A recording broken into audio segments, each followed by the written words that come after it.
What you need for this kind of coloring, you need wood glue. Make sure the glue you are using, it dries clear. Some napkins with your favorite design and colors. Some edible gold sheet. Some of your favorite colors of glitters. Some dried pressed flowers. Some natural feathers. Some of your favorite jewelry accessories. And of course, eggs. It's the best if you use the white color eggs, but unfortunately I could not find the white eggs, so I'm using the brown ones.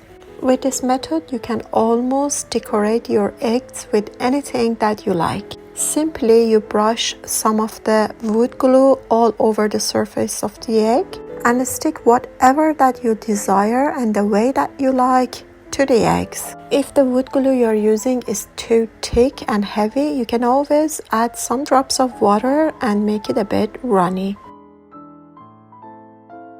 This is one of the best methods to decorate your Easter eggs because you do not need to boil your egg and cook your egg at all. So basically you can reuse that egg and you don't have to throw it away.